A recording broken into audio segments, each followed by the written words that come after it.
Masechet Yoma, Daf Kaf Bet, on va commencer le deuxième Perek. Barishona kol mi sherotze litrom et hamizbeach torem. Vous savez que dans le Bet Hamikdash, on sacrifiait tous les jours des corbanotes sur l'autel, ce qui faisait que, à la fin de la journée, il y avait beaucoup de cendres de tous ces corbanotes qui brûlaient sur le bûcher, sur l'autel, sur le misbéach. On allait prélever tous les jours, c'était d'ailleurs la première avoda qu'on allait faire en rentrant au Bet Hamikdash, le matin, même avant l'aube, on allait prélever des cendres. Et ces cendres-là, on allait les déposer ensuite Bemizracho shel Kevesh, c'est-à-dire à l'est de la rampe du Misbéach. Et il y avait un nes, c'est que c'était englouti dans le sol.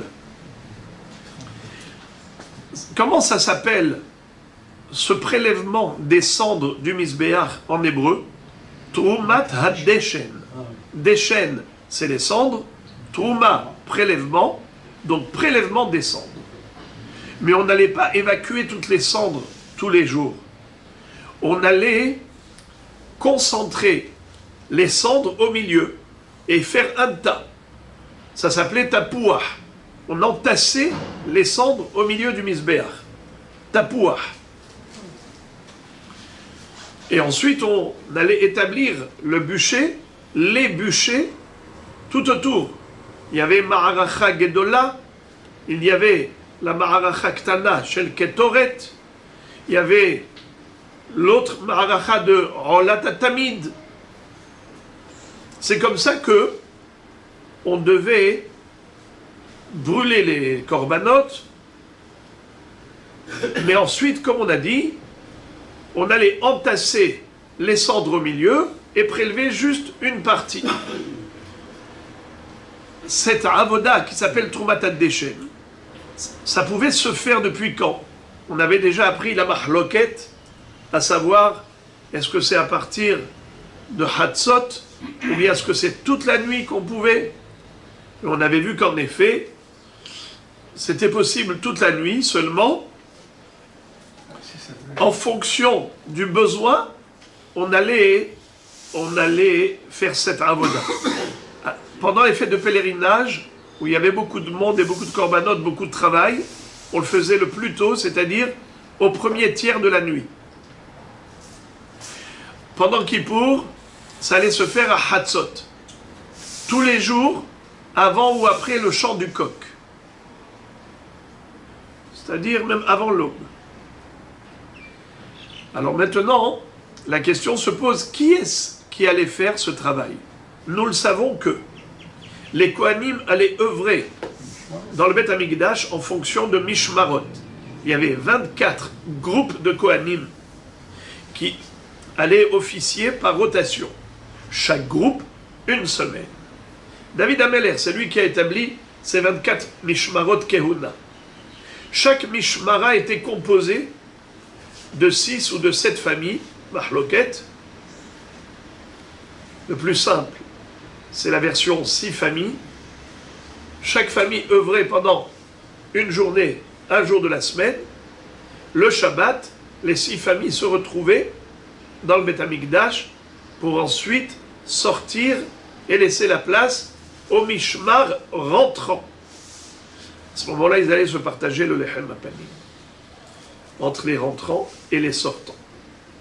Ça se faisait le Shabbat, l'échange, le remplacement. En tout cas, chaque jour, il y avait une famille qui allait officier.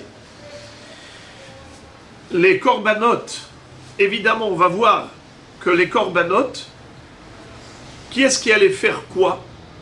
Qui allait faire quoi? Ça se faisait avec un païs. Païs, c'est un tirage au sort. On verra comment on faisait le tirage au sort.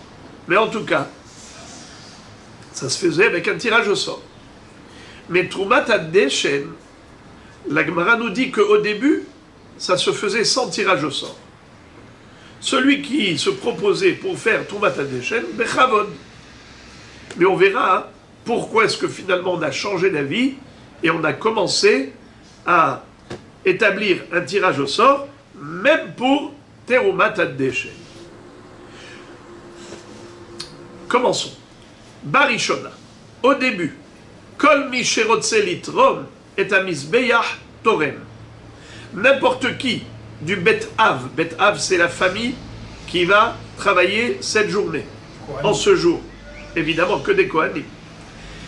Alors, un Kohen de ce Bet Av qui se propose de faire Troumat Hadeshen, Baruch haba. Kol mi sherotze litrom, tout celui qui veut être Torem le Mizbeyach, prélever les cendres de l'autel, Torem, pouvait prélever.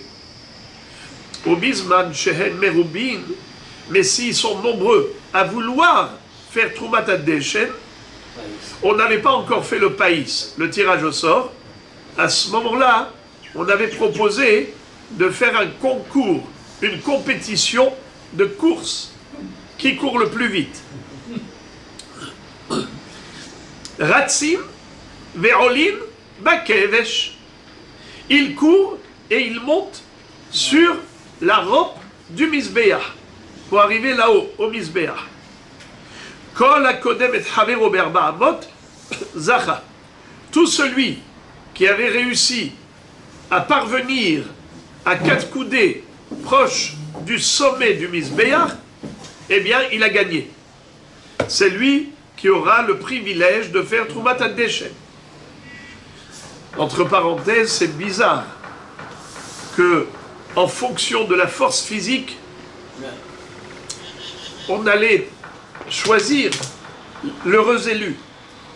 Voilà, alors quelqu'un qui est sportif, qui fait tous les jours du jogging, qui est habitué à courir, c'est lui qui est zoché. Et l'autre qui étudie la Torah toute la journée et il est faible, alors lui, il n'aura pas ce srout. Mazé. C'est une idée que j'ai eue que certainement, c'est un peu comme dit le Roche à propos de Kol de Halim Gavar. Lorsque deux personnes qui font un bras de fer par rapport à un bateau, est-ce que ce bateau est à moi, à toi? Le plus fort, c'est la loi du plus fort. On n'a pas de témoin, on n'a aucune preuve, alors c'est la loi du plus fort. Ça veut dire quoi ça? C'est la loi de la jungle, la loi du plus fort. Kol de Halim Gavar.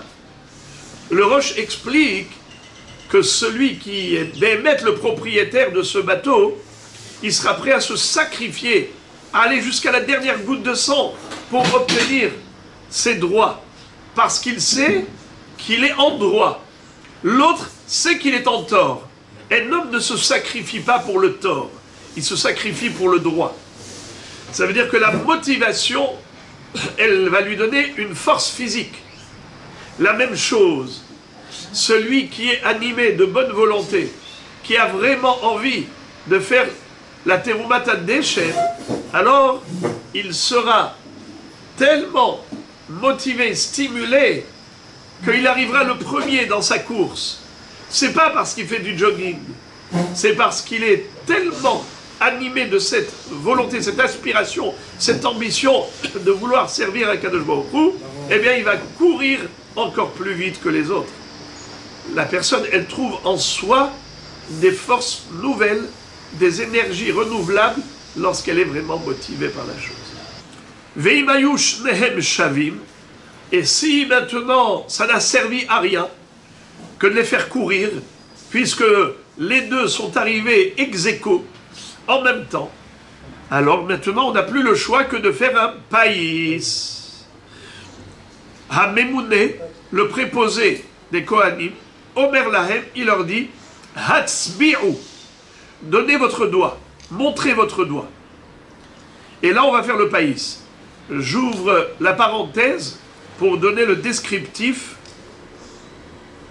Comment est-ce qu'on y faisait? Eh bien, les Kohanim se tenaient en cercle, ils faisaient une ronde, c'est-à-dire en forme circulaire, et le Mémouné était au milieu. Il prenait le chapeau de l'un d'entre eux, il lui retirait le chapeau pour dire on va commencer le compte à partir de toi. Et c'était quoi le pays? Si par exemple, il y avait une trentaine de Kohanim, alors le Mémouné, il allait dire par exemple le chiffre 200. D'accord? 200. À partir de quoi? De toi, je t'ai enlevé le chapeau, toi tu es le numéro 1. Et d'après certains Rishonim, il ne lui rendait qu'à la fin du compte, et d'après d'autres, il lui rendait immédiatement. C'était juste un signe. Toi tu es le premier. 1. 1, 2, 3, 4, 5, 6, 7, 8, 9, et on compte jusqu'à 200. Puisqu'il n'était que 30, le 200e, on ne peut pas savoir c'est qui. Tac, boum. Eh bien voilà, ça va être celui-là. C'est la raison pour laquelle on faisait le... C'est comme ça qu'on faisait le païs. Et le païs, on le faisait lorsqu'on avait 2 ex-aequo. Mais sinon, on n'avait pas recours au païs. Je répète la Mishnah. Il fut un temps, Barishona, où celui qui voulait faire Troumat Hadeshen levait le doigt et disait, pas lever le doigt, c'est une façon de parler, comme en classe. Et il a le doigt et dit, Rabotai, c'est moi qui souhaite, moi je veux. Eh bien, Rabot. Après, il y en a eu beaucoup qui ont dit, moi je veux, moi je veux, moi je veux. Alors qu'est-ce qu'on fait? La course, compétition, concours. Courez, on va voir qui est le premier qui arrive dans les 4 coudées au sommet du Misbéach. Avant le sommet du Misbéach. Celui qui arrive dans les 4 coudées avant le sommet du Misbéach, Kol HaKodem Zacha. Après, s'ils arrivent ex-aequo, alors, qu'est-ce qu'on fait? Maintenant, on procède au païs, comme on vient d'expliquer. Tirage au sort. Celui qui a été élu par le païs, eh bien, c'est lui qui sera l'heureux élu pour faire Troumat Hadeshen, le prélèvement des sangs. La Gemara va poser la question, pourquoi est-ce que depuis le début, on n'a pas fixé un païs? Pourquoi est-ce qu'on est passé par tout cela? Pour les autres avodot, comme on va voir dans les Mishnayot prochaines, on va voir que on faisait un païs, Arba'a Piyasot. Il y avait plusieurs païs, plusieurs tirages au sort. D'ailleurs, pourquoi le tirage au sort, il s'appelle païs? Le Meiri dit que ça vient du mot pius. Pius, ça veut dire apaisement. Quand on fait un goral, ça apaise les esprits. C'est pour ça qu'on l'appelle païs. Arba'a piyasot, mais faïs. D'ailleurs, même dans l'hébreu moderne, aujourd'hui, quand vous allez acheter un billet de loterie, comment ça s'appelle? Mif'al ha-païs.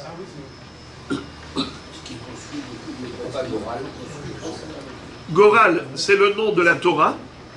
Dans les Hachamim, ont donné un autre nom, un synonyme, païs, à Goral. Et païs parce que ça apaise le Goral. Au moins, il sait qu'il n'y a pas de micmac, il n'y a pas de magouille, c'est le tirage au sort. Maintenant, quand ils sont 2 qui sont arrivés ex-aequo, on a dit maintenant, ah, comme vous êtes ex-aequo, alors on va faire un Goral. Pourquoi faire un Goral avec tout le monde? Maintenant, tu réunis tous les Kohanim, et maintenant, tu vas faire un Goral par rapport à tout le monde. Mais tu peux prendre que les 2 ex-aequo, et tu fais un Goral entre eux. La réponse, comment tu fais le Goral? On a déjà dit que le Mémouné, le préposé, il lance un chiffre. D'accord? Il dit par exemple 200 ou 250. Ok? S'ils ne sont que 2, si c'est un chiffre pair, si c'est un chiffre impair, parce qu'on commence à compter par qui? Il y a 1, 2. 1, c'est impair. 2, c'est pair. Je commence par toi, l'impair, je commence par toi. Alors, regardez-moi ça. Si je donne un chiffre impair, forcément ça va être celui-là. Si je donne un chiffre pair, forcément ça va être celui-là. Donc, on ne peut pas. C'est pour cela qu'il faut maintenant réunir tout le monde et on voit qui va gagner avec le Goral, avec le païs. Entre parenthèses, les Mefarshim se demandent pourquoi est-ce qu'on n'a pas organisé un tirage au sort classique, c'est-à-dire de mettre des papiers dans l'urne avec le nom de tout le monde, et après on choisit, on tire au sort un papier avec le nom, et après on voit qui est-ce qui a été élu. Les Mefarshim en discutent. L'idée que j'ai eue, c'est que peut-être qu'il y a ici une différence entre un tirage au sort classique et un tirage au sort pour la Avoda. Pour la Avoda, il ne faut pas être passif, comme des gens qui sont assis bras croisés et ils attendent que le préposé tire au sort un papier de l'urne. Il faut être actif. Comme on a vu, il fallait courir sur le Kevesh. Et même après, quand on a décidé de faire le Païs, quand ils sont deux ex-aequo, il faut qu'il donne le doigt, qu'il montre le doigt. Je veux, moi, être élu pour Troumat Hadeshen.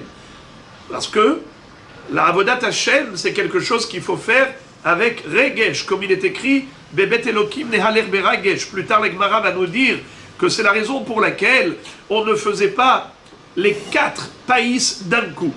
Il fallait qu'on fasse un premier païs, ensuite on terminait le travail, on se rassemblait à nouveau païs, et c'est comme ça qu'il y avait du mouvement dans le Beth Amikdash pour montrer le zèle, le dynamisme et l'enthousiasme pour la Avodat Hashem.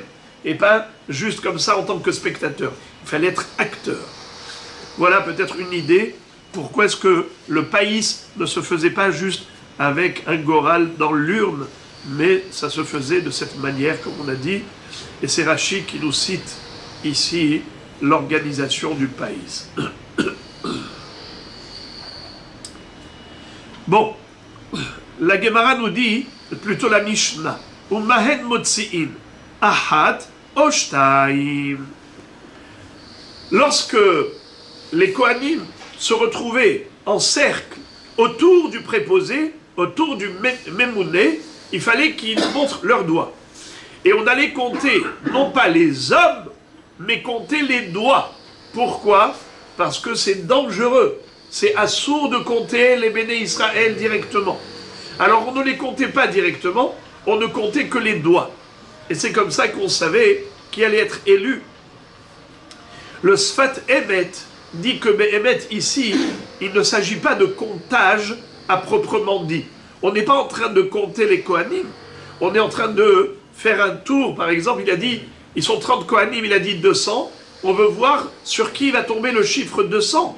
Mais on n'est pas en train de compter vraiment les Kohanim, mais ça ressemble à un compte, et donc ça risque, Chas v'Shalom, de porter le Haïnara et causer une Maggefa, comme il est écrit. Et on va le voir dans la Gemara, d'où on apprend le Issour de compter les béné Israël. Assour de compter directement les béné Israël. On les compte avec les doigts. Et même cela, c'est uniquement l'Idvar Mitzvah, comme on va voir dans la Gemara. Sinon, si c'est sans aucune raison, Stam compter les béné Israël, même si c'est aliéné d'Amaraher, même si c'est par un objet et pas directement, on ne compte pas. On compte lorsqu'on a vraiment besoin, par exemple pour le minyan. Alors on compte les kippotes. On compte les kippotes ou le doigt, mais pas la personne elle-même. Quel est le doigt qu'il fallait montrer? Un doigt, ahat, oshtaim, ou un doigt ou 2 doigts. Bien sûr, même quand on dit 2 doigts, 2 doigts ça compte comme une seule personne. Si le bonhomme a fait comme ça, il a montré 2 doigts, c'est compté comme une seule personne. Donc, quelle est l'histoire des 2 doigts? C'est quoi un doigt ou 2 doigts? Quelle différence? Et en plus, la Mishnah nous dit, et attention, il ne faut pas que ce soit le pouce. Un doigt de la main, mais pas le pouce. Ve'en motzi'in agudal bamikdash. Et on n'a pas le droit de montrer le pouce. Tu donnes un des doigts, mais pas le pouce. Pourquoi? Rashi dit, regardez Rashi. Bigmara mefaresh. Dans la Gemara, on va nous expliquer mi pene haramma'in, à cause des escrocs, à cause des malins, les rusés. Ksheikra vaminyan lechalot, viabit lemichle, yotzi ze haomed lefanav, shte etzbaot, kede sheimane bishne bene adam, veimaher המניין לחלות בו, והממונה לא יבין, לפי שאדם יכול להרחיק אגודל מן אצבע הרבה, ונראים כאצבעות שני בני אדם. Qu'est-ce que ça veut dire? Le pouce, il est loin des autres doigts. Les autres doigts, ils sont proches l'un de l'autre. Donc, le mémouné ne peut pas se tromper. Il voit bien que les deux doigts, c'est de la même main, de la même personne, et donc il comptera les deux doigts comme une seule personne. Mais le pouce, comme il est écarté, il peut y avoir un rusé. Par exemple, il a dit le chiffre 200. Et il voit 198. Maintenant, qu'est-ce qui manque? 199, 200. Lui, il se dit, moi, je suis le 199. Le copain, il est le 200e. Lui, qu'est-ce qu'il fait? Il fait sortir ses deux doigts. 199, 200. Puisque le Agoudal, il est loin. Lui, le Mémouné, il est concentré à compter des doigts. Il ne regarde pas trop la personne qui est en face. Parce qu'il ne faut pas compter les gens. Il faut compter que les doigts. Alors lui, il compte les doigts. 199, 200. Alors, c'est lui. Mais c'est pas vrai. Lui, il était le 199e. Le 200e, c'était celui qui était à côté de lui. Mais ce malin-là, qu'est-ce qu'il a fait? Comme il a été capable, avec habileté, il a réussi à faire croire au Mémouné que 199, 200. D'accord? Ou bien 199, 200. Alors lui, il peut être Ramaï. C'est pour ça que Hachamim ont dit, le Aguda, le pouce, n'est pas compté. On ne compte pas du tout les pouces. Il y a En Motzi'in Agudal Bamigdash. On ne fait pas sortir le pouce dans le Betamigdash. Ça veut dire que au moment du tirage au sort, quand le Mémouné va compter les doigts, il ne peut compter que l'index ou le majeur, mais pas le Agoudal. Entre parenthèses, on a dit tout à l'heure, on peut montrer un doigt ou deux doigts. C'est quoi le chidouche? Le chidouche, c'est ça. C'est que, regardez, on aurait pu croire que c'est assourd de montrer deux doigts. Pourquoi? Parce que deux doigts aussi, il peut les écarter. Et le Mémouné va compter 199, 200. On aurait pu croire que c'est assourd à ce titre-là de montrer deux doigts. Comme tu as interdit le pouce de peur qu'il compte 1 et 2, là aussi il peut se tromper et compter 1 et 2. Eh bien c'est ça le chidouche. Que non. Là, on ne peut pas les écarter beaucoup à tel point que le Mémouné se trompe.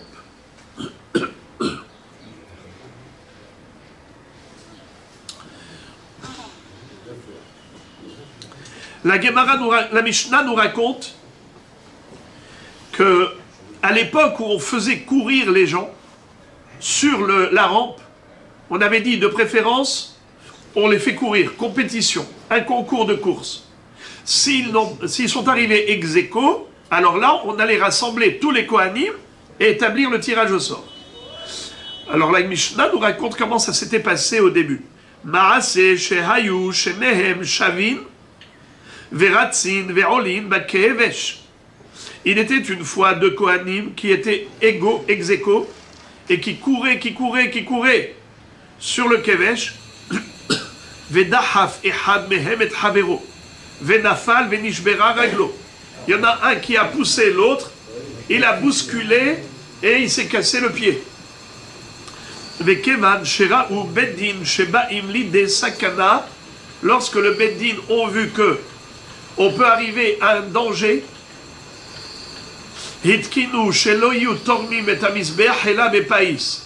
on a établi que désormais la troumata déchaîne ne se fait que avec un païs, avec un tirage au sort. Arba'a piyasot ayusham, veze hapaïs harishon. Il y avait en effet 4 tirages au sort durant la journée, et on va voir que c'est relatif à différents services du culte sacrificiel qui allaient être élus pour telle tâche ou telle tâche.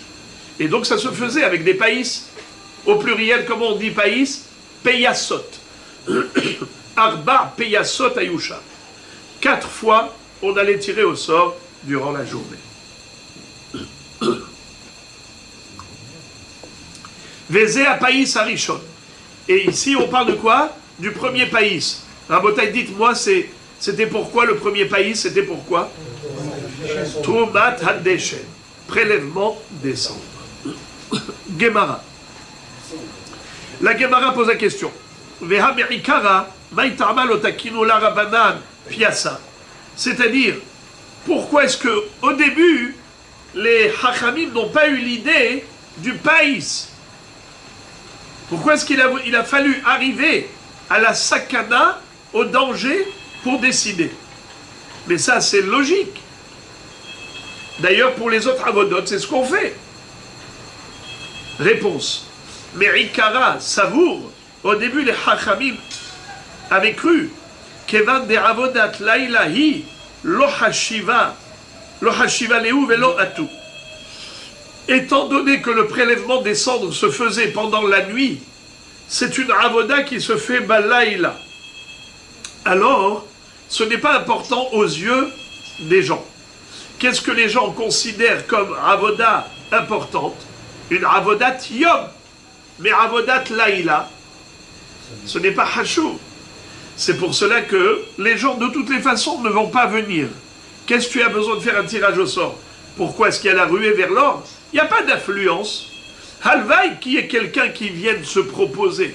C'est avodat laïla, c'est pas hachouv à leurs yeux.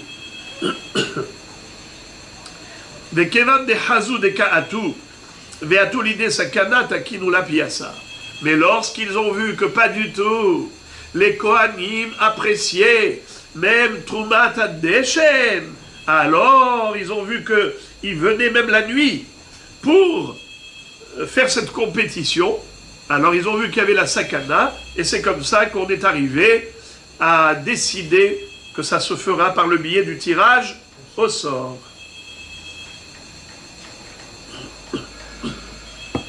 La Gemara pose la question. Ve'are, evarim ou pdarim, de avodat lailahi, vetakino la rabanan, piasa. La Gemara se demande, mais on va voir plus tard, dans les Mishnayot prochaines, que il y avait un païs pour un travail qui se faisait même la nuit. C'était quoi le travail qui se faisait la nuit? Evarim ou pdarim, c'est-à-dire la combustion des membres du korban hatamid, des korbanot, se faisait la nuit. Et malgré tout, les gens venaient. Et la preuve, c'est qu'on avait établi un païs depuis le début. Alors pourquoi est-ce que les Hachamim n'ont pas pensé à faire un païs depuis le début pour Trumat Haddeshen? Qu'est-ce que tu me dis? Que les gens ne considèrent pas importante Avodat Laïla. Ce n'est pas vrai. La combustion de Evarim ou Pdarim, c'est Balaïla. Et pourtant, il y avait tellement de monde qu'il fallait faire un païs depuis le début. Alors pourquoi est-ce qu'ils ont cru que Trumat Haddeshen serait inférieur? Réponse, sauf Avoda d'Imamahu. Il y a une différence entre Trumat Haddeshen et Evarim ou Pdarim. Pourquoi? Evarim ou Pdarim, c'est quoi? C'est la combustion des graisses de la journée. Ça veut dire que on a commencé le sacrifice en journée et on termine par la combustion la nuit. Ça s'appelle Sof Avoda Deyemama, la fin du travail de la journée. Puisque le travail de la journée est important aux yeux des gens, même la conclusion et la finalité, c'est aussi hachouv à leurs yeux. C'est pour cela qu'il y avait beaucoup de prétendants. C'est pour ça qu'il fallait faire le païs. Tandis que Trumat Haddeshen, c'est la première avoda qui commence la nuit.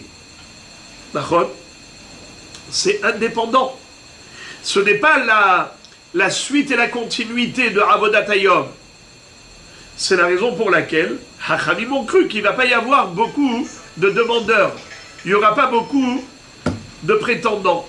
C'est pour cela qu'au début, ils n'avaient pas pensé au païs.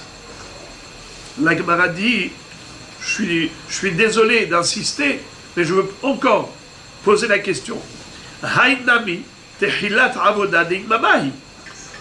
D'Amar Rabbi Yochanan, קידש ידם לתרומת הדשן, למחר אין צריך לקדש, שכבר קידש מתחילת העבודה.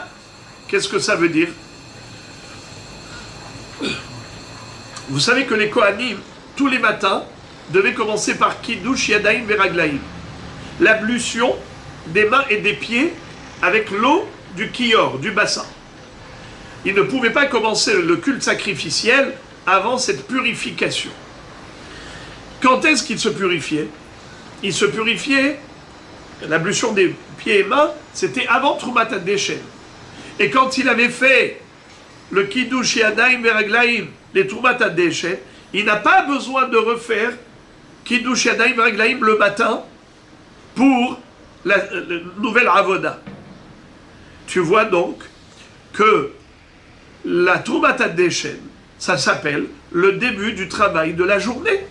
Comme tu m'as répondu que les Evarim ou Bdarim, la combustion des graisses, c'est la fin du travail de la journée, et donc c'est important aux yeux des gens, je peux te dire que pour la même raison, Trumat HaDeshen, c'est le début du travail de la journée, même si ça se fait pendant la nuit, mais ça s'appelle le début de la journée. La preuve, c'est que l'ablution des mains et des pieds qu'on faisait avant le prélèvement des cendres était valide même pour le travail de la journée. Sous-entendu que c'est une continuité. Alors si les gens considèrent important le culte sacrificiel de la journée, alors même la nuit qui est annexée, comme la combustion des graisses qui suit, ou comme Trumat HaDeshen qui précède, c'est considéré comme une seule entité, comme le travail de la journée, qui commence la nuit et qui termine la nuit d'après. Mais tout ça, c'est considéré Avodat Yom. Et tu m'as dit que Avodat Yom, c'est Hashuv à leurs yeux.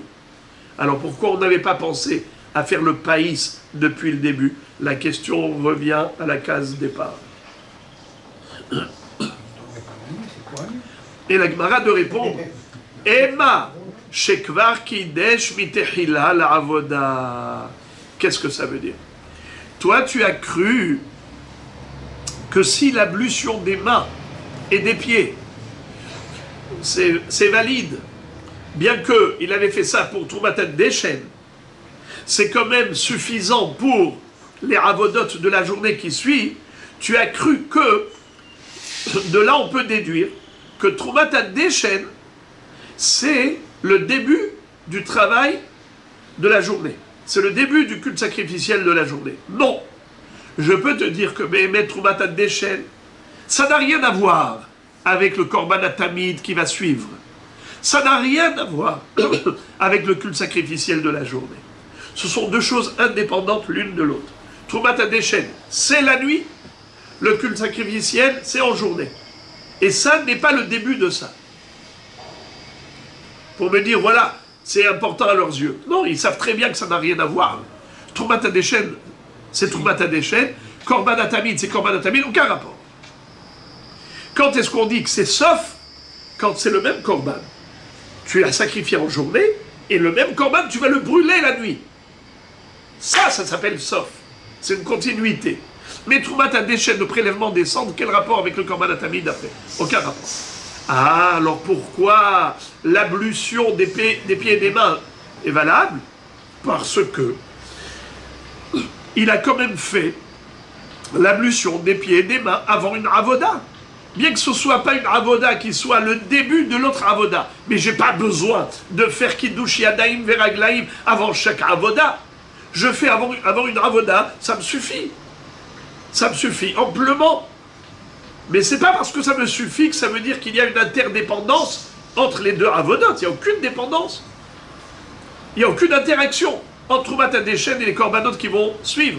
Donc, voilà pourquoi les Chachamim avaient cru qu'il n'y allait pas y avoir beaucoup de désireux, beaucoup de demandeurs et prétendants. Ils ont cru que pour les gens, qu'est-ce qui est important? C'est uniquement le culte sacrificiel de la journée. Et là, il y a de la concurrence, là, il y a de la demande. Alors c'est pour cela qu'il fallait faire le païs pour Avodat Yom. Mais pour Trumat HaDeshen, qui est Avodat Laïla, un travail de nuit, qui est-ce qui considère le travail de nuit? Il n'y en aura pas des prétendants. Et quand ils ont vu finalement que non, il y avait de la demande Mais pour Troumat Hadeshen, alors ils ont décidé de faire le païs. Ika de Amré. Deuxième réponse, deuxième version. Mais Ikara Savour, Kevan de Ika Ones Shena, Lo Atu. Kevan de Hazou de Atu, Veka Atu Nameli de Sakana, Takinula Rabanan Piasa. Au début, ils se sont dit, la nuit, c'est le zman où les gens dorment. Le sommeil est profond. Et donc, certainement qu'il n'y aura pas de gens nombreux qui vont se réveiller pour venir faire la mitzvah de Troumat Hadeshen la nuit, puisqu'ils font dodo. Ceux qui sont matinaux ou lèvent tôt, même avant le matin, sont peu nombreux. Donc il n'y aura pas vraiment de la demande. C'est ce qu'ils avaient cru. Et finalement, ils ont vu que non. Les gens se réveillaient, même très tôt, avant l'aube, pour venir faire Troumat Hadeshen. Alors, c'est comme ça qu'après avoir vu qu'il y avait de la sakana par la course, par la compétition de course, Takinu, Païs, ils ont établi le système tirage au sort. Selon cette réponse, selon cette version, la Gemara pose la même question. Comment peux-tu dire que ils ont cru que la nuit, les gens font dodo et qu'il n'y aura pas de la demande? Pourtant, il y a un autre travail qui se faisait la nuit. Et les gens venaient, et on avait établi un pays. Quel travail la nuit? Veare evarim ou pedarim, deika ones shena, vetakinu rabanan. Piasa, tu vois bien que pour la combustion des graisses, qui se faisait quand? La nuit. Et les gens, au lieu d'aller dormir, ils venaient au Beth Amikdash et disaient, moi je veux brûler les graisses, moi je veux brûler les membres du Korban Tamid de l'après-midi, d'Achod. Alors, pourquoi ils ne vont pas dormir? Qu'est-ce que tu me dis? Non, au début on ne faisait pas un pays parce qu'on se disait, les gens ils préfèrent aller dormir plutôt que de venir au Beth Amikdash. Quand ils ont vu que non, ils venaient au Beth Amikdash, alors ils ont fait le pays. Alors pourquoi depuis le début, on avait établi un tirage au sort pour les Evarim ou Pdarim? Mais la combustion de Evarim ou Pdarim aussi, c'était la nuit. Donc tu as bien vu que les gens, au lieu d'aller dormir, ils viennent au Beth Amikdash. La Gemara répond, Sha'ane migna mimekam. C'est différent d'aller dormir que de se lever, de se réveiller. On s'explique. Rabbi Isai, qu'est-ce qui est plus facile?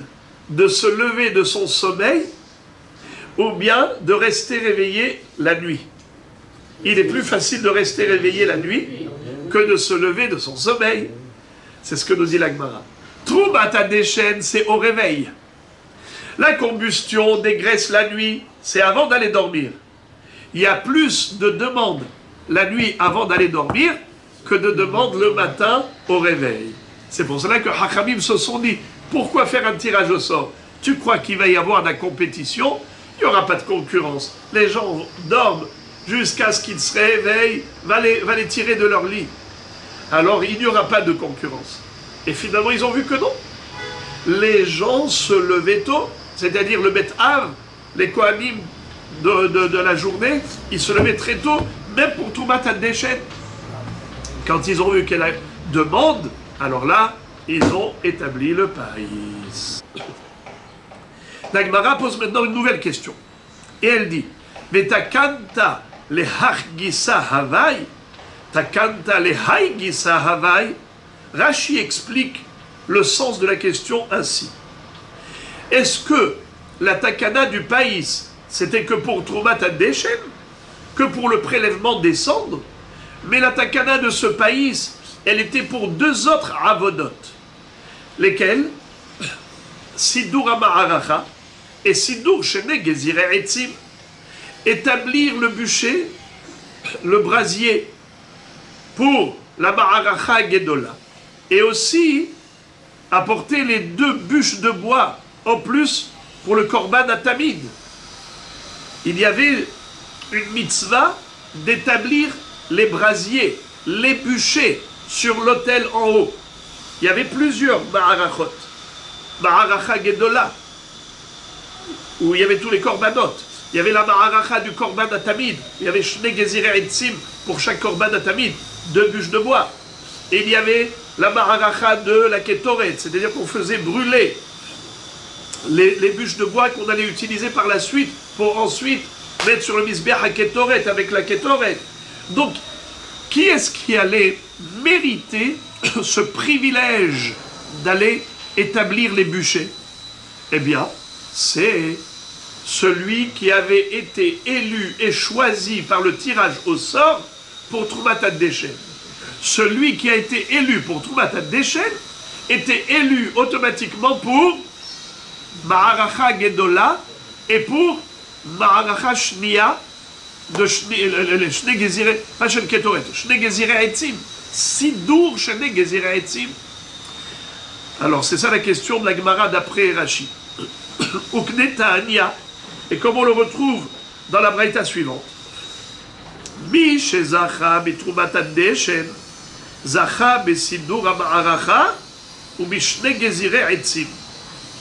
C'est-à-dire que celui qui avait mérité d'être élu par le tirage au sort pour le Troumat Hadeshen, il était élu aussi pour le Sidur HaMa'aracha, pour ordonner les bûches de bois du brasier, du grand brasier, et également, Mishne Gezirei Etzim, d'aller mettre les 2 bûches de bois qui étaient sur la Ma'aracha du Korban HaTamid.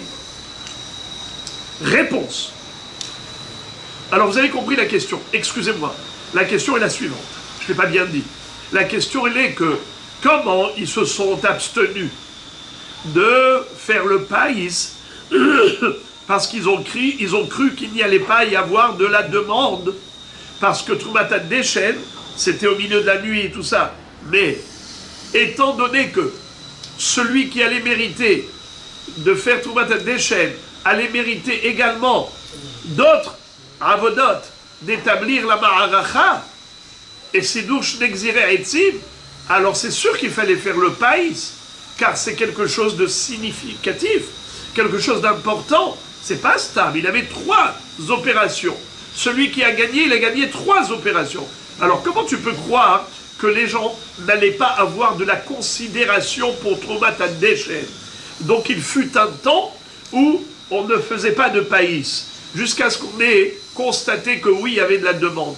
Mais c'est sûr qu'il va y avoir de la demande. Depuis le début, tu aurais dû l'imaginer, le penser. Pourquoi? Parce que celui qui gagnait Troumat Hadeshen allait mériter également les autres à Avodat. Réponse. Amar Rav Ashi, shte takanot avu. Il y avait 2 takanot. Me'ikara savour lo atu. Au début, on n'avait que Troumat Hadeshen. Alors quoi? Alors, ils se sont dit, les gens ne vont pas se réveiller tôt la nuit pour venir pour ça. Kevan de hazu deka atu, ve'atu nami l'ide sakana, takinu la piyasa. Mais quand ils ont vu que oui, les gens se réveillaient tôt le matin pour le Troumat Hadeshen, et ils venaient en nombre, et après ça, on était obligé de faire un concours de course, et ils arrivaient à une sakana, se bousculer les uns les autres, Takinula Piasa. Alors on a décidé d'élire selon le tirage au sort. Kevan de Takinula Piasa, Lo Atu, de Abre, Miyemar de Mitra Melad. Qu'est-ce que ça veut dire? Quand on a décidé d'établir un tirage au sort pour choisir et élire celui qui va faire Troumat Hadeshen, alors les gens ne venaient plus. Vous savez pourquoi les gens ne venaient plus? Parce qu'ils se disaient, moi je me réveille très tôt avant l'aube, je me lève à 3h du matin, je vais au Beth Amikdash, et là-bas qu'est-ce que je vois au Beth Amikdash? Il y a là-bas une trentaine de concurrents. Qu'est-ce qu'ils font? Ils font tirage au sort. Quelle est ma chance de gagner? Une chance sur 30. Alors tu crois que moi je vais perdre mon sommeil et je vais me réveiller si tôt pour une chance sur 30? Si c'était sûr qu'on me le donne, pourquoi pas? Mais si, après tous ces efforts, je suis disqualifié, eh bien ça ne sert pas. Ça ne sert pas à grand chose que je perde mon sommeil Alors il ne venait plus. Plus personne ne venait. Alors qu'est-ce qui s'est passé? Alors Hadar Takinu Mi Shezacha Mitrumat Adeshen Izke Besidura Ma'aracha ou Mishne Gezire Etzim Qui Echidenitu Venipaisu. Qu'est-ce que ça veut dire? Alors du coup les Hachamim ont été dans la logique humaine. Ils se sont dit, c'est vrai que tu vas te lever très tôt, mais ça vaut la peine.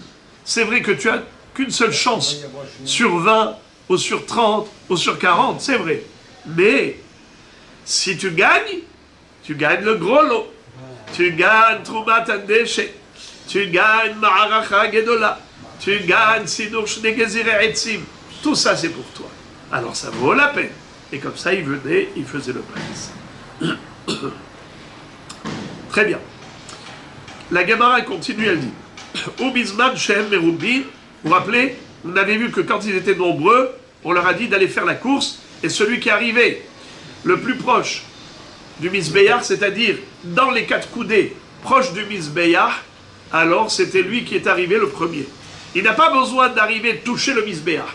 Ça suffit qu'il soit dans les 4 coudées à proximité du Misbéach, à 2 mètres. Rabotaï, ça, c'est une explication que je vous ai donnée parce que c'est la conclusion de la Gemara. Mais la Gemara, d'abord, elle a envisagé toutes les hypothèses. Elle examine toutes les possibilités. Elle dit, c'est quoi Arba Amot? Parce que dans la Mishnah, il est écrit comme ça. Bisman Shemerubin Ratzin Ve'olin Bakevesh. Il courait, il montait sur la rampe. Kol Akodem et Havero Be'arba Amot Zacha. Tout celui qui avait devancé l'autre dans les 4 coudées, il a gagné. De quelles 4 coudées tu parles? Il y a plusieurs hypothèses. Regardez les amis. Ça, c'est la rampe. Voyez-vous la rampe? Là, on est sur le sol. Là, on est sur la rampe. Là, on est au milieu de la rampe. Là, on est au sommet de la rampe. Quand on a dit que il court, le premier qui rentre dans les 4 coudées, il a gagné. De quelles 4 coudées il s'agit? 4 coudées du sol, 4 coudées du sol qui sont proches de la rampe, ou bien les premières 4 coudées de la rampe, ou bien 4 coudées au milieu de la rampe, ou bien 4 coudées en haut. Puisqu'on ne sait pas, il y a toute possibilité, alors il faut qu'on réfléchisse.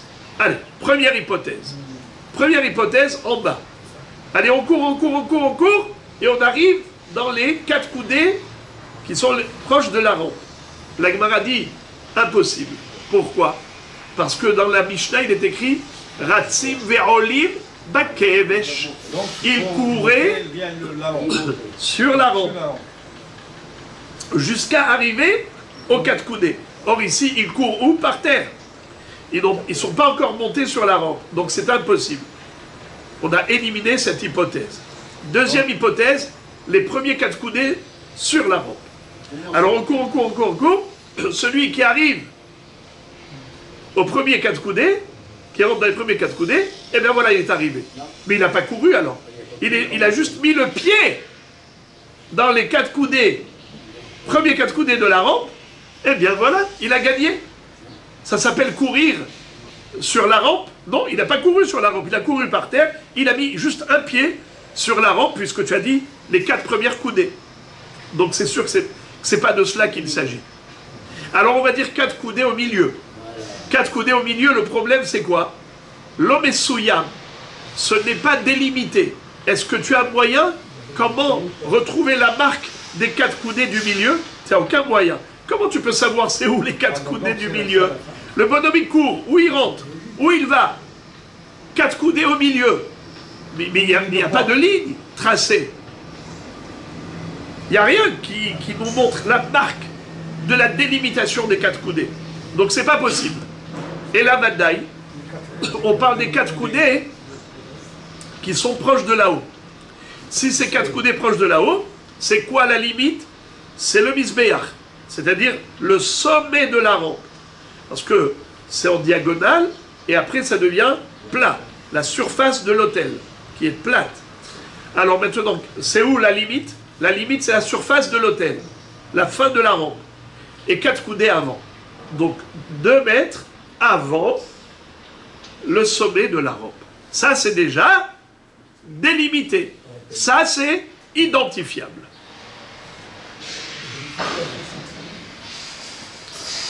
Et maintenant, les amis, tout ce que je vous dis maintenant, je ne l'ai pas encore lu, mais comme j'aime bien que, quand on lit, qu'on comprenne, alors je vous ai dit oralement tout ce qu'on va lire.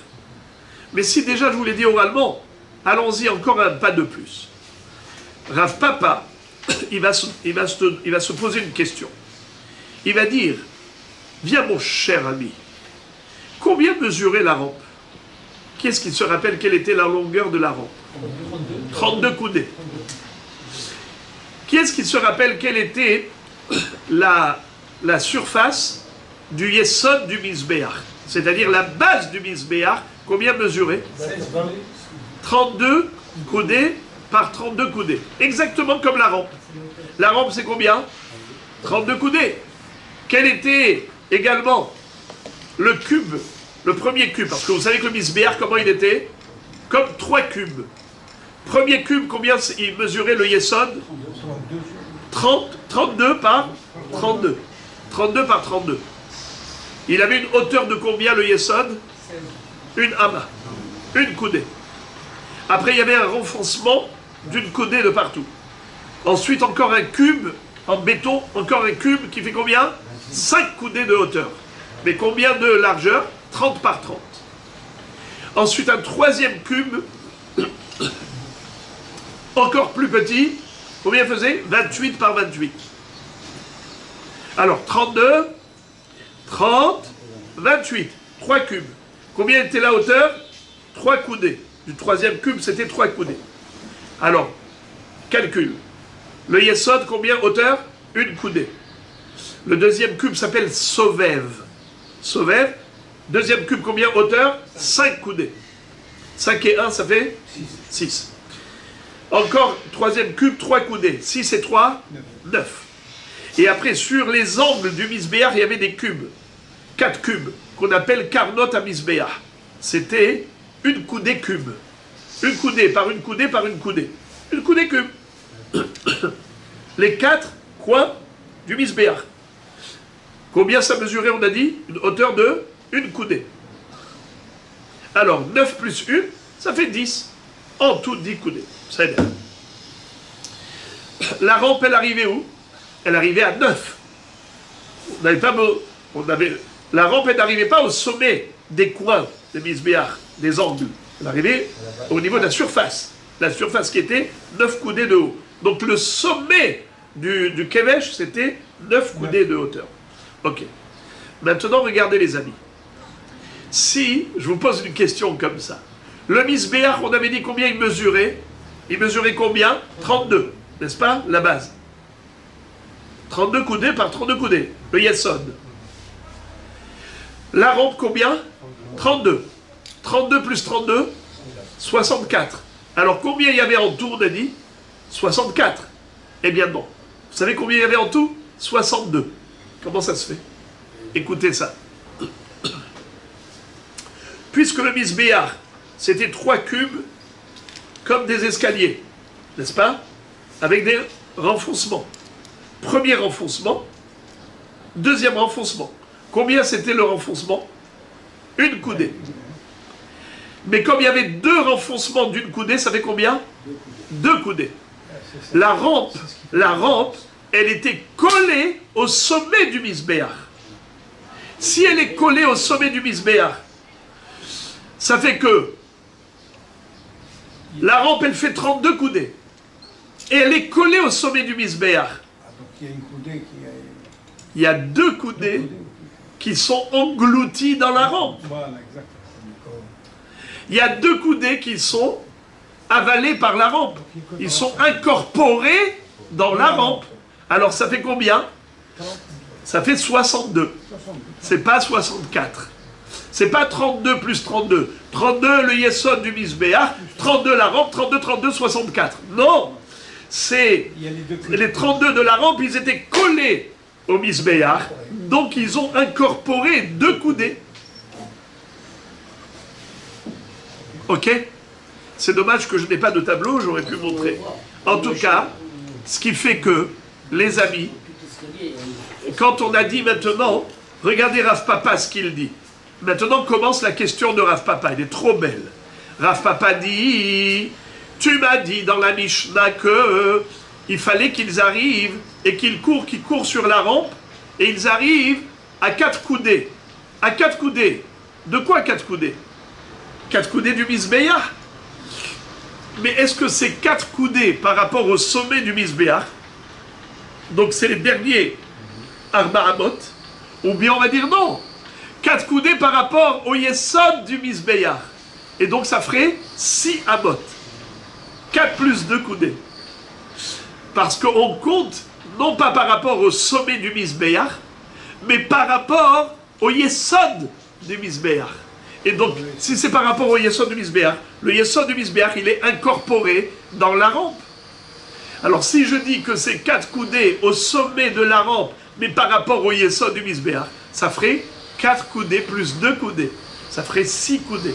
Alors, peut-être que la Mishnah, quand elle a dit le premier qui arrive dans les 4 coudées, ça veut dire quoi 4 coudées? 4 coudées par rapport au Yesod, qui font 6 coudées par rapport au sommet du Mizbeach. Puisqu'il y a 2 coudées qui sont encore incorporées. Alors, c'est le Safek de Rav Papa, et la Gemara va dire, on n'a pas de réponse, Teko. Il n'y a pas ici. Ici, vous avez dans cette image, vous avez la rampe, voyez-vous, du côté gauche, vous avez la rampe, mais la rampe là, elle chevauche le Yesod, et elle chevauche le Sovev.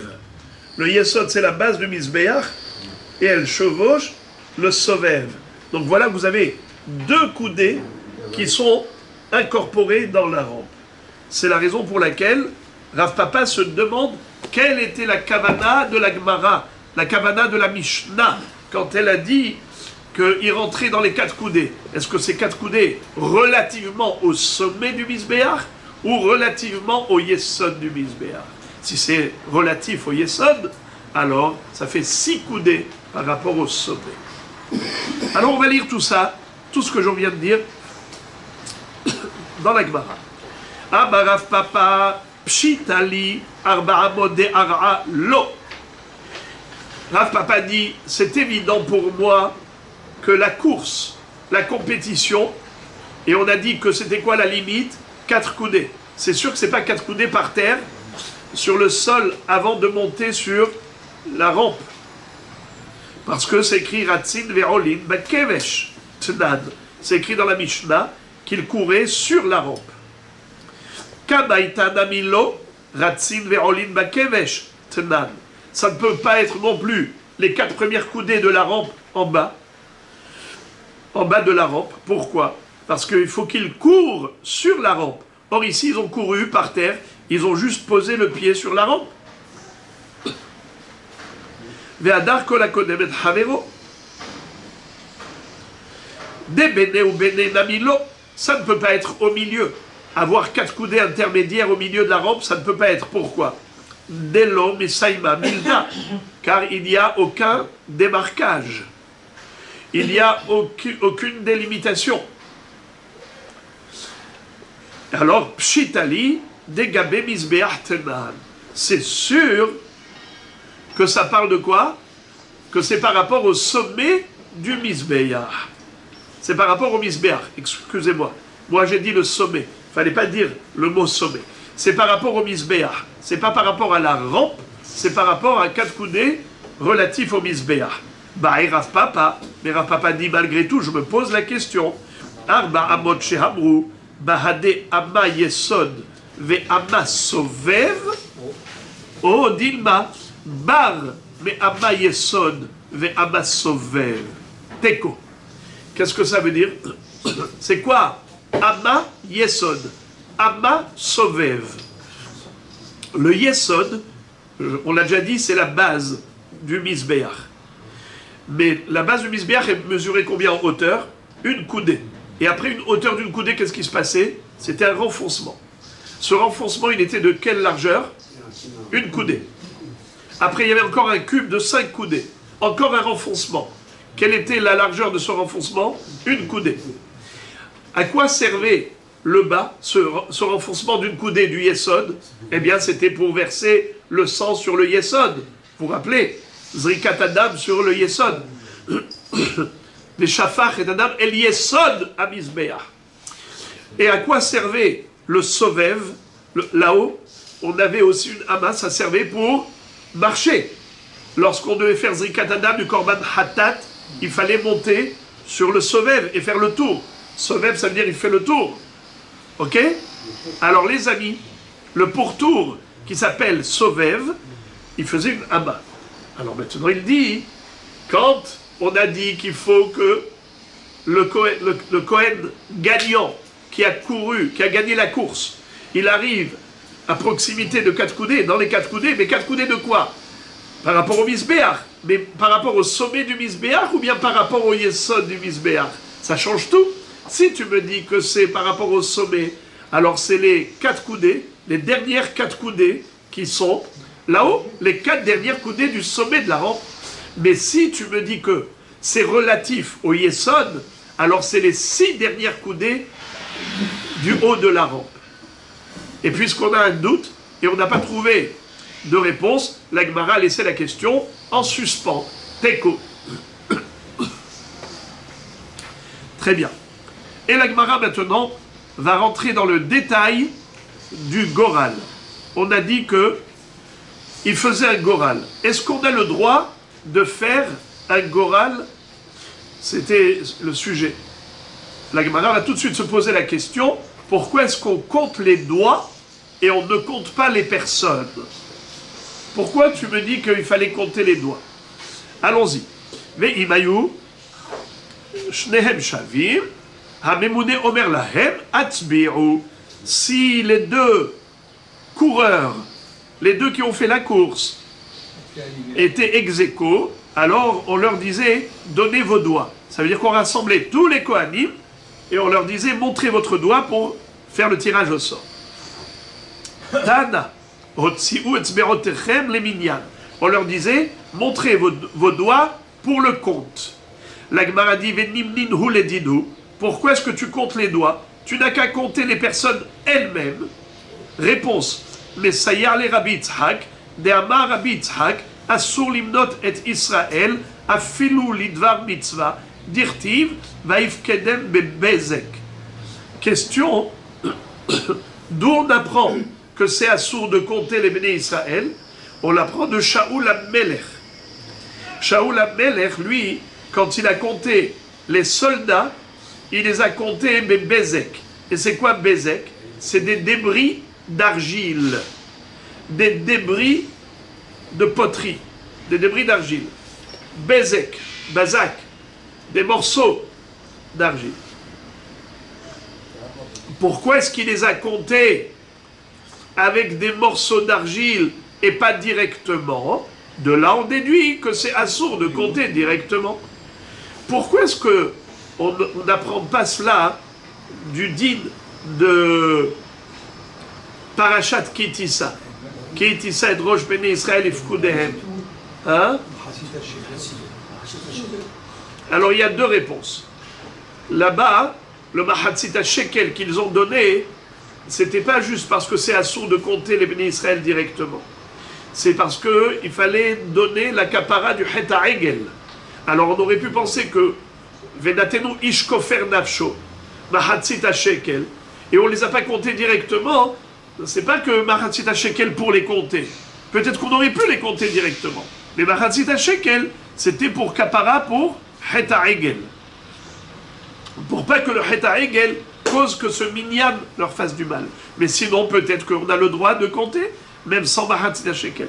Ça, c'est une réponse. Autre réponse, que ici, on vient nous dire Afilu lidvar mitzvah.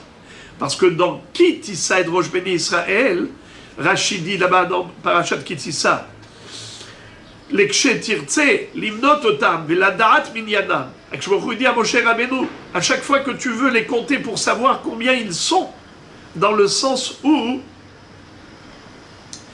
c'est facultatif, c'est pas l'idvar mitzvah. Stam, tu veux compter pour une raison profane. Alors là, là tu as besoin de Machatzit HaShekel. Mais quand c'est les Dvar Mitzvah comme Shaoul qui est en train d'aller en guerre et de compter les soldats, peut-être qu'on n'a pas besoin de Machatzit HaShekel, on n'a pas besoin d'objets, peut-être qu'on peut les compter directement un à un. On va te dire non, Baïf Kedem, Bezek, il les a comptés avec des débris d'argile. Même les Dvar Mitzvah, c'est assourd de compter directement. Ou encore une autre réponse, c'est que on aurait pu croire que l'interdiction Kitissa et Rosh Béné Israël, l'Ifkodem, peut-être que c'est d'Afka quand tu veux compter tout le Ham Israël. Alors là, tu es obligé de prendre Machatzit HaShekel et pas les compter eux-mêmes directement. Mais lorsque tu comptes qu'une partie du Ham Israël et pas tout le peuple juif, peut-être que tu aurais le droit de les compter directement. Par exemple, quand vous comptez des gens dans le minyan, à la synagogue pour savoir s'il y a un minyan, peut-être que tu aurais le droit de les compter directement. On vient te dire non, même lorsque tu ne comptes qu'une partie du Ham Israël, malgré tout, c'est assourd de les compter directement. Tu dois les compter par le biais d'un objet, comme a fait Shaoul HaMelech, qui n'avait compté que les soldats, et malgré tout, il les a comptés par le biais de débris d'argile. La Gemara pose une question, elle dit Matkif la Rav Ashi, Mimai dehaï bezek lishna de mivzak, vedilma shema de matahu. Qui te dit que le mot bezek, ça veut dire débris d'argile? Peut-être que bezek, c'est un endroit géographique, c'est un lieu. Shema de mata, c'est le nom du makom. Kedirtiv, vaimtseu et Adoni bezek, mais bezek.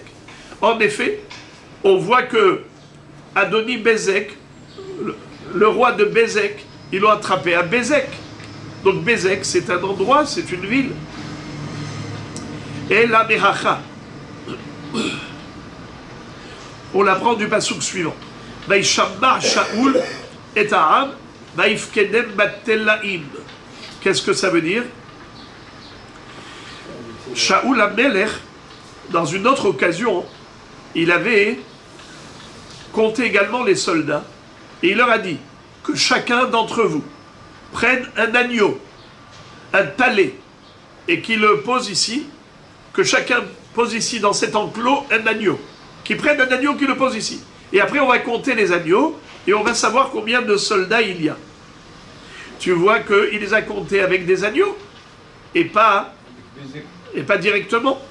Et c'est quoi Vaïshamma Shaoul? Shaoul a proclamé en disant apportez un agneau pour vous compter. Vaïshamma Shaoul et Aham, Vaïfkedem Batelaim. Il les a comptés avec des agneaux. Et pourquoi il les a comptés avec des agneaux et pas directement?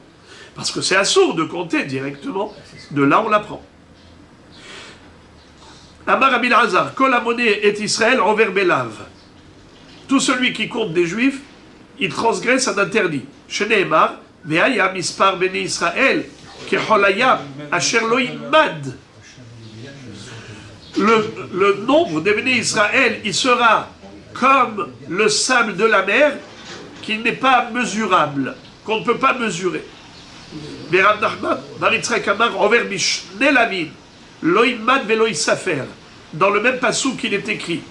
Vehaya mispar bene Israël keholaya asher lo imad velo isafer. Les bene Israël seront aussi nombreux que le sable de la mer, qui n'est ni mesurable, ni chiffrable, on ne peut pas le compter. Alors en fait, on n'a pas le droit de le compter, on n'a pas le droit de le mesurer. Mais pourquoi est-ce qu'on n'a pas appris du passouk? Quand Yaakov Avinu a dit à Kadosh Baruch Hu, Hatzileni miyad achim miyad Esav pen yavo veikani em al banim ve'ata amarta hetev etim imach vesamti et zaracha kechol hayam asher lo yisafer merov. Et ben voilà, c'est écrit dans la Torah. Pourquoi tu vas chercher un passouk du Navi? Dans la Torah, c'est écrit asher lo yisafer merov. Alors, les Mefarshim répondent que là-bas c'est écrit Merov. Ça veut dire que là-bas on veut te donner une référence au niveau de la quantité, du nombre. On veut te dire que ta descendance, toi Yaakov, ta descendance, elle sera tellement nombreuse, comme le sable de la mer qu'on ne peut pas compter. C'est un indice au niveau de l'importance du nombre d'Israël. Mais là, ce n'est pas un indice. Là, c'est un interdit. Une interdiction de compter. Ve'aya mispar beni Israël, ki holaya, asher lo yisafer, lo imad, lo yisafer. Il n'est pas écrit lo imad, mais lo yisafer merov. On n'est pas en train de t'indiquer la bracha du nombre. On est en train de t'interdire de dénombrer. Lo imad, ve lo yisafer. C'est beau, hein? La Gemara ouvre une parenthèse. Et elle dit, il y a une contradiction. Dans le même pasouk, il y a une auto-contradiction. Amar Rabbi Shmuel bar Nachmani, Rabbi Yonatan Rami. Rabbi Yonatan pose une contradiction. Ktiv et Aya mispar bnei Israël kecholayam. Le nombre de bnei Israël sera comme le sable de la mer. Uktiv asher lo imad velo yisafer. Et après il est écrit qu'il ne peut être mesuré, qu'il ne peut être compté. Alors c'est contradictoire. Quand tu dis Ve'aya mispar bnei Israël kecholayam, ça veut dire qu'il y a un nombre, il y a un chiffre, il y a une limite. Et après tu me dis illimité. Lo imad velo yisafer. Alors, le nombre des béné Israël, est-ce qu'il est limité ou illimité?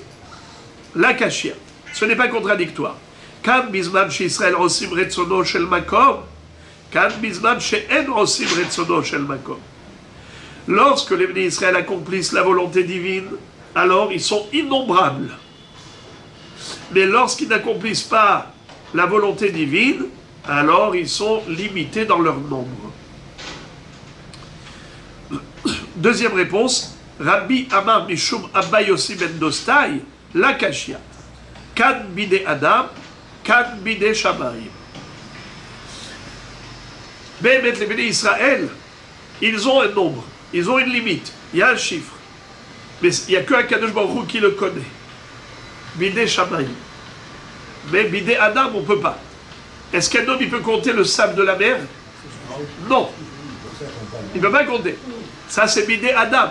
Mais un Kadosh Baruch Hu, il sait combien de grains de sable il y a dans la mer. C'est lui qui a créé chaque grain de sable. Donc, Kadosh Baruch Hu, il connaît le nombre aussi des béné Israël. J'ouvre une parenthèse, les amis. On peut dire, ça c'est une idée, que la quantité, ça se quantifie, mais la qualité est inquantifiable. C'est-à-dire que quand tu parles du nombre de personnes, 1, 2, 3, 4, 5, au niveau physique, oui, c'est limité.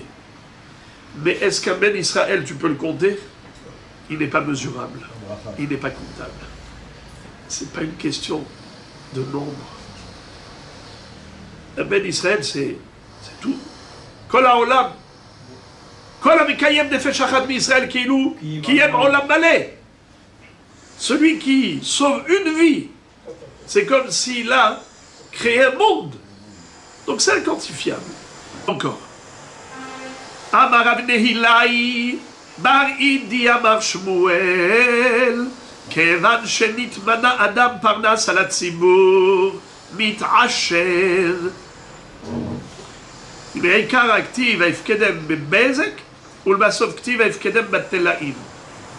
Rabbi Nehilai nous dit au nom de Shmuel, quand un homme a été nommé comme roi, comme responsable communautaire, eh bien, Parnas al Hatzibur, Akadosh Baruch Hu lui donne la hashirut, de la richesse. Quelle est la preuve? C'est que Shaoul, lorsqu'il est devenu roi d'Israël, eh bien, il s'est enrichi.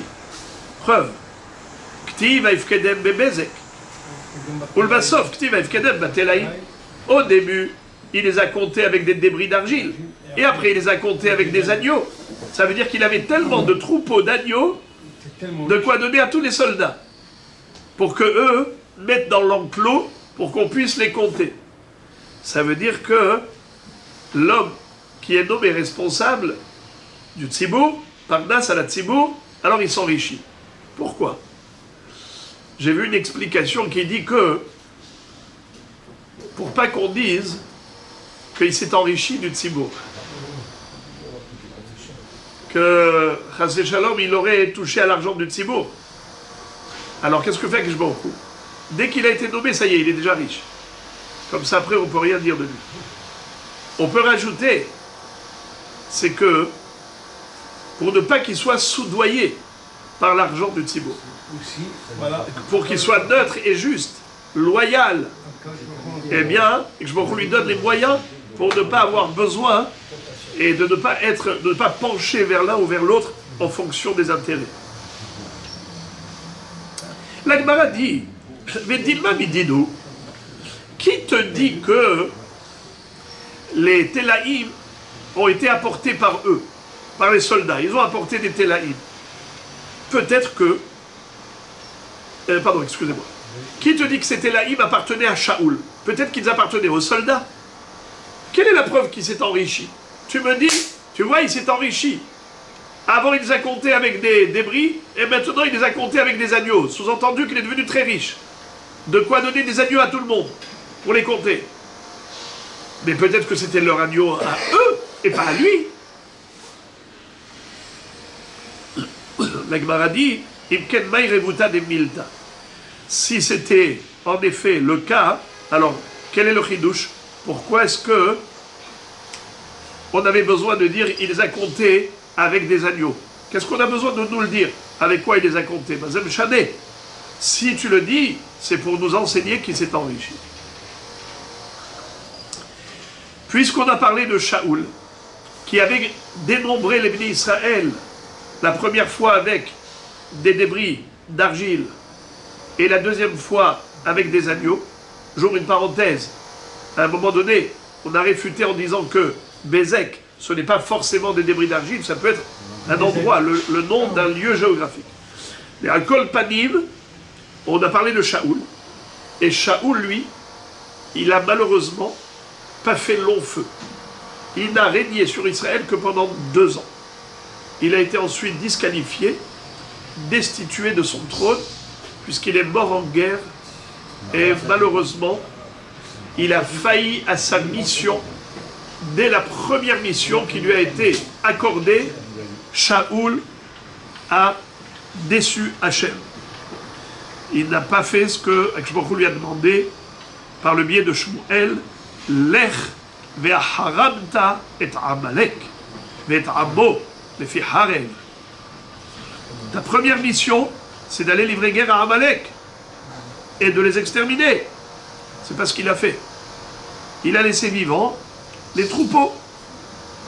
Et quand Shmuel Hanavi va lui faire le reproche, il va dire, mais les troupeaux, on va pouvoir les sacrifier, les offrir comme sacrifice. Nahon, il a laissé Agag. Et Shmuel Hanavi a dû exécuter Agag, faire exécuter Agag. Nahon.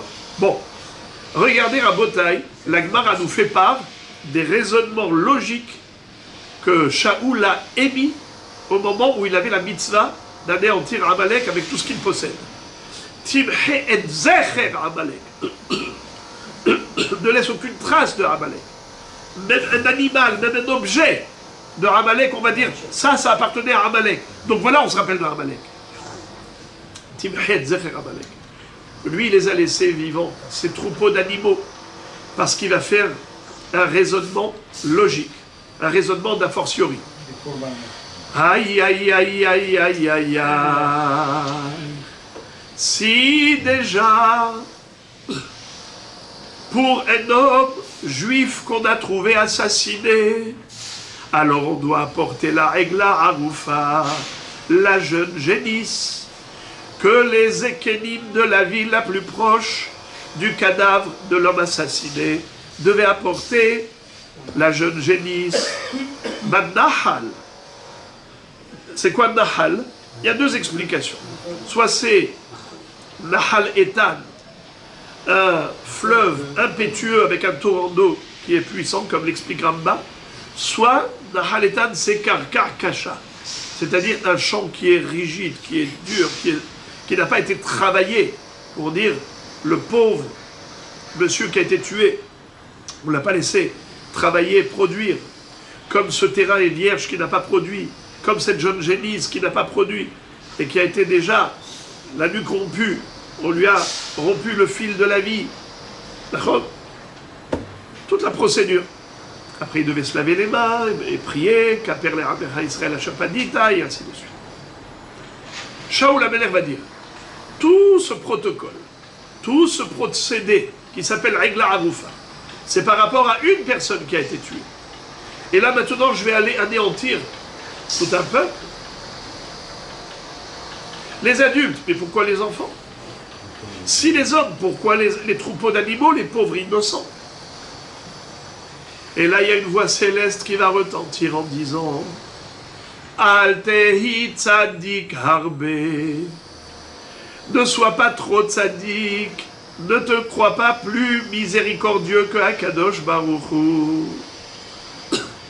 Aïe, aïe, aïe, aïe, aïe, le même Shaoul Amelech un jour, lorsqu'il était jaloux de David Amelech, il a poursuivi partout où il pouvait pour le tuer. Et lorsqu'il a entendu par Doega Edomi qui lui avait raconté que Elimelech, le Kohen, qui était à Nov Ira Kohanim, où il y avait 85 Kohanim, avait donné à David Amelech le Lechem Apanim, parce que David Amelech était en fuite de Shaoul, mais Elimelech ne le savait pas. Il vient voir, David vient voir Elimelech, lui dit on n'a rien mangé, on est affamé, on risque de crever de faim, donne-nous quelque chose. Il dit, je n'ai rien, j'ai que le lechem apanim, les 12 pas de proposition. Il a dit, on est en risque de mort. Pikwach nefesh dohe, donne-nous. Il leur a donné le lechem apanim. Qui a vu ça? Doeg Edomi, ce rachat. Il a été raconté à Shaoul. Tu sais, Elimelech, il n'est pas avec toi, il est contre toi, il est avec David. Il lui a même donné carrément le lechem apanim qui n'est mangeable que par les Kohanim, il a donné à David qui n'est pas Kohen. Tu vois? Shaoul a donné l'ordre à Doeg Edomi d'aller tuer tous les Kohanim de Nov. Nov Ira Kohanim. Et à ce moment-là, une voix céleste a retenti en disant Al tehi racha arbe, ne sois pas trop rachat. Toi qui avais tellement pitié de Amalek, du coup tu es devenu tellement cruel envers des Kohanim. Un homme doit faire ce que la Torah lui demande. S'il se croit plus parfait que Chas Shalom, que la Torah, bien après ça il risque d'être terrible, terriblement cruel. Mais malgré tout, je fais attention parce que on parle ici de Shaoul Meshiach Hashem, le premier roi d'Israël. Il a payé très cher pour ses fautes. La Gemara va raconter que Rav Nachman, un jour, il a parlé de Shaoul Amelech, pas avec tout le kavod nécessaire. Il a commencé à avoir des cauchemars la nuit. Ouais. Il se réveillait avec des peurs, des palpitations. Et après ça, il a essayé de se rattraper, mais ce n'était pas suffisant. Eh bien, il avait encore des cauchemars terribles, jusqu'à ce que Mabash, il a demandé pardon à Shaoul Amelech, et là, il a pu retrouver sa sérénité, dormir tranquille. Pour dire que Shaoul Amelech, même s'il a fait des erreurs, mais qui on est pour juger. À Kol Panim, voilà comment la Gemara va nous raconter l'histoire. Puisqu'on a parlé de Shaoul, parlons-en. Vayarev Banahal, il s'est disputé dans le Nahal. Nahal, on a dit, deux traductions. Amar Rabbi Mani. Rabbi Mani explique de quelle dispute il s'agit. Al-Iske Nahal. Comme si Hazé Shalom, il a fait un bras de fer avec Dieu, avec la Torah avec la Torah. À propos de, où est-ce qu'on retrouve le mot Nahal? Regla Arufa, la jeune génisse. Besha, chez Amarlo Akadosh Baruch Hu le Shaoul. Au moment où Dieu a dit à Shaoul, Lech vikita et Amalek, vas-y frapper Amalek. Amar, Shaoul s'est dit, Uma nefesh ahat. Uma al nefesh ahat amra Torah. avec la haroufa, si déjà pour la mort d'une seule personne qui a été assassinée et dont on ne connaît pas l'auteur du crime, Amra Torah avec la haroufa, la Torah a dit que la vie la plus proche doit apporter la jeune génisse, alors toutes ces personnes-là, les anéantir, c'est sûr qu'il va falloir une kapara si je les extermine. Il faudrait que j'expie ma faute. Veim adam hata, behema hat'a. Et si l'homme a fauté, en quoi la bête elle est coupable? Veim gedolim hat'u, ketanim hat'u. Et si les grands ont fauté, pourquoi les petits amalekim? Alors il a dit, si je le fais, j'aurai besoin d'une kapara. Yatsa batkol et amralo. La batkol lui a dit, Atei tzadik armé, ne sois pas trop pieux. Ou Béchara, ça veut dire n'aie pas trop pitié. Ou Béchara, Shamarlo Shaoul et Doeg. Et lorsque Shaoul a dit à Doeg et Edom, Sov ata ubga bakoanim, yatsa batkol ve'amralo, altir shah harbe. À ce moment-là, quand il a fait tuer les Kohanim de Nov, la voix céleste lui a dit, ne sois pas trop rachat, trop cruel. Et maintenant la Gemara, aujourd'hui je vous fais des petits cadeaux, c'est qu'à chaque fois je vous dis la Gemara avant de l'étudier dans le texte. Encore, la Gemara va nous dire, viens voir la chance qu'a eu David à Béler par rapport à Shaoul. David a commis 2 fautes et il n'a pas perdu la royauté. Shaoul en a commis qu'une seule et il a perdu la royauté. Et la Gemara dit, c'est parce que David à Béler, il avait ce qu'on appelle une siyata d'Ishmaïa. Il était aimé de Dieu, et donc il avait une aide céleste qui le soutenait, qui l'accompagnait. Vaï David echol drachav maskil v'Hashem imo. Dans tout ce qu'il faisait, il avait la réussite. David Améler, avec 2 fautes, il n'a pas perdu la Meloucha, alors que Shaoul, avec une seule, il a perdu. Lisons. Amar Abouda, Kamal la Halim et la Margish, Gavra Demare Sayae. Combien un homme qui est aimé de Dieu ne se rend pas compte des bienfaits divins dont il jouit et bénéficie en permanence. C'est-à-dire que il ne se fait même pas de soucis. Il n'est même pas conscient des problèmes.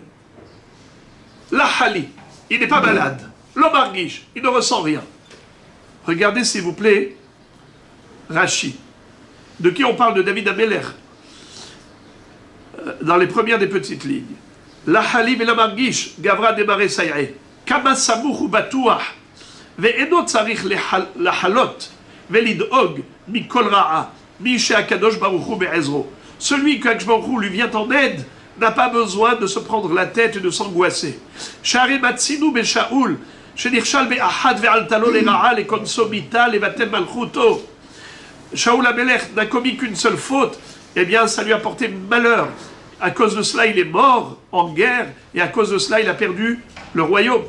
Mais David Nirshal Bishtaim Velo Altalo Lera. David Amelech a commis 2 fautes, et il n'a pas perdu la royauté. Regardez, la Gemara nous dit Shaoul Be'ahat Ve'altalo. David, Bishtaim velo altalo. Shaoul, avec une seule faute, eh bien ça lui a valu la perte de Malchut. David, 2 fautes, et ça ne lui a pas valu la perte de la Malchut. Shaoul be'ahat maïhi. La Gemara demande c'était quoi la faute en question que Shaoul a commise et qui lui a valu la perte du royaume. La Gemara dit Ma'aseh de Agag. Eh bien c'est le fait d'avoir laissé Agag survivant et d'avoir laissé le troupeau vivre. La Gemara dit Vaïka Ma'aseh denov ira kohanim. Pourquoi est-ce que tu parles que de cette faute qu'il a laissé survivre Amalek? Mais il a fait une autre faute encore pire a priori. C'est qu'il a fait tuer les Kohanim de la ville de Nov. Réponse Ma'aseh de Agag tiv nihamti ki himlarti et Shaoul lemelech. C'est que c'est vrai. La faute de Nov Ira Kohanim est peut-être même plus grave. Mais Akadosh Baruch Hu déjà avait décrété à l'encontre de Shaoul la perte de la royauté. Quand? après le Maasé de Agag, avant même le Maasé de Nov'ir HaKohanim. Déjà, il avait perdu la Malchut, juste pour la faute de Amalek. Ensuite, la Gemara analyse. Tu m'as dit, David, Bishtaim, David, il a commis 2 fautes. Maïdinhu, c'est quoi les 2 fautes de David? Des Uriah et des Hassata. Uriah, il a causé la mort de Uriah quand il a dit à, comment il s'appelle, à Yoav ben Tserouya de le mettre au front de guerre et de faire marche arrière, de le laisser seul pour qu'il tombe en guerre par l'épée de Béné Hamon, au lieu de le juger au Sanhedrin comme Mored Bamalchut, Oto Haragta Becherev Béné Hamon. Vede Hassata, et aussi la faute de Hassata. C'est quoi Hassata? L'incitation à compter les Béné Israël. On a incité David à compter les Béné Israël, et il a fait cette faute. Il a compté les Béné Israël, directement. 1, 2, 3, 4, 5. Eh bien, ça lui a, et à cause de ça, il y a eu le dévers.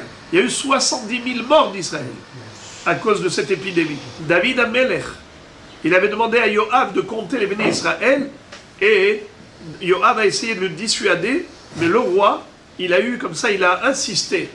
Et il était comme ça, animé par cette volonté, qu'il a regretté amèrement. Ça va lui coûter très cher. Mais, si j'ai bonne mémoire, j'ai vu le Midrash qui disait que David Amelech, pourquoi il a eu du coup comme ça cet oubli de la halacha et cette volonté qui n'était pas fondée, qui n'était pas positive, eh bien c'était une punition parce qu'il avait dit Zemirot ayuli hukecha bebet megurai. Il avait dit à Kadosh Baruch Hu, ta Torah c'est facile pour moi, c'est comme un chant. Ça veut dire je maîtrise la Torah comme un chant. Pour moi c'est facile. Or, l'homme doit savoir que la Torah c'est quelque chose qu'il faut toujours apprendre, toujours étudier et ne pas négliger. Ne pas se dire c'est facile, j'ai pas besoin de m'investir davantage. Le fait de prendre ça comme des chants, alors, Akadosh Baruch Hu lui a fait oublier même une halakha tellement facile, tellement simple. Même ça que les enfants connaissent, il a oublié. On a conservé ce passage Zémirota et Oui, mais c'est bien, parce que ça a aussi d'autres connotations. Et je n'ai pas le temps maintenant d'expliquer d'autres pirouchim. Alors maintenant, la Gemara dit, ok, voilà les 2 fautes de David. Uriah et Hassata. Hassata, ça veut dire qu'il a été incité à compter les Bnei Israël. La Gemara dit, Vaikadami Maaseh de Bathsheba. La Gemara dit, mais pourtant, il y a encore l'histoire de Bathsheba elle-même, qu'il a prise lorsque son mari était encore vivant, bien que c'est vrai qu'ils étaient divorcés, puisque Uriah était parti en guerre, et tous ceux qui allaient en guerre à l'époque de David, il avait déjà donné le guet à sa femme. Mais malgré tout, dans la forme, pas dans le fond, ça paraissait comme une avera. Alors pourquoi est-ce qu'on ne dirait pas que c'est ça, Maaseh de Bathsheba? Là-bas, il a été déjà puni. Comment? Dirtiv et akivsa yeshalem arba'ataim. Yeled Amnon Tamar ve Avshalom. Lorsque Nathan Davi était venu faire le reproche à David Amelech pour avoir pris Bathsheba, il lui a donné un machal. Il lui a dit, dis-moi, David Amelech, tu peux trancher ce jugement. Il y avait un riche qui était milliardaire, il avait plein de troupeaux. Et il avait un voisin qui avait juste une brebis. Et avec cette brebis, il avait de la laine, il avait du lait, c'était toute sa parnassa. Et un jour, le riche, il avait un invité. Il s'est dit, je vais économiser, je ne vais pas prendre un mouton de mon troupeau, je vais prendre du voisin. Il lui a volé la brebis. D'après toi, qu'est-ce que mérite cet homme? Il lui a dit, Ben Mavet, ou Ish. Il mérite d'être tué, ce cruel. Nathan David lui dit, Ataou Zéaish. C'est toi, cet homme. Toi, tu as 18 femmes. Ça veut dire que le roi, il peut se marier avec 18 hommes. pourquoi tu as pris Bathsheba? C'est vrai qu'elle était divorcée, c'est vrai. Mais pourquoi? Il va dire immédiatement, Hatati. Et il va pleurer, il va faire tous les Tehillim, Hatati. Akadosh Baruch Hu l'a puni. Quelle punition? C'est que le premier bébé de Bathsheba est mort. Elle a eu un bébé, avant Shlomo Amelech. Ce bébé est tombé malade. David Amelech s'est rendu encore plus malade que le bébé. Il a jeûné, il se roulait dans la terre, dans la cendre, il ne se douchait pas, il pleurait sans arrêt pour sauver la vie du bébé. Finalement, il est mort. Quand il est mort, il s'est levé, il a demandé à lui servir à manger, il s'est douché et tout. Ils lui ont dit, on ne comprend pas. Quand il était vivant, tu étais comme ça, et maintenant qu'il est mort, tu es comme ça. Il leur a dit, mais quand il était vivant, j'essayais, je tentais avec mes prières de le sauver. Mais maintenant que c'est fatal, qu'est-ce que je vais faire? Je peux le ramener à la vie? Non. C'est irréversible. Par contre, une chose qui est sûre, c'est que moi, je vais aller vers lui. Mais lui ne pourra pas revenir vers moi. Alors, je n'ai plus de raison de pleurer. C'est extraordinaire, cette conception de la vie. En tout cas, David Amelech, il a perdu cet enfant. Et comme il lui a dit, par rapport à la brebis, il lui a dit, il va payer 4 fois. David lui a dit, Yeshalem arba'ataim. Il payera 4 fois le prix de la brebis. Et comment David Amelech va payer 4 fois? Il va avoir 4 enfants qui vont subir dans sa famille. Le Yeled en question, qui n'a pas de nom puisqu'il est mort. Et ensuite, Abshalom, qui était son fils aussi, qui est mort. Également, Amnon, qui va se faire tuer par Abshalom, parce qu'il avait violé Tamar. Et Tamar, qui a été violée. C'était aussi comme une mort. C'est-à-dire, Amnon et Tamar, c'était 2 demi-frères. Tamar, c'était la sœur de Abshalom, du même père et de la même mère. Amnon était demi-frère de Abshalom et Tamar. Ils n'avaient pas la même mère, ils avaient le même père, c'était David Amelech. Tamar était très belle, Amnon la désirait. Et quelqu'un, un ami, quand il a vu qu'il était tombé malade de cela, il lui a dit, en fait, j'ai une façon comment tu peux la piéger. Dis-lui de venir quand tu es malade, de te faire des beignets, de te cuisiner, de te donner des gâteaux. Et c'est comme ça qu'il a forcé. Il a violé Tamar. Avshalom n'a pas pardonné, il a tué Amnon. Plus tard, Avshalom va se faire tuer par Yoav ben Tserouya quand il va tenter d'attenter à la vie de David pendant cette fuite. Alors, il a eu 4 malheurs avec ses enfants. Le malheur de Yeled, le malheur de Amnon, le malheur de Avshalom et le malheur de Tamar. Yeshalem arba'ataim.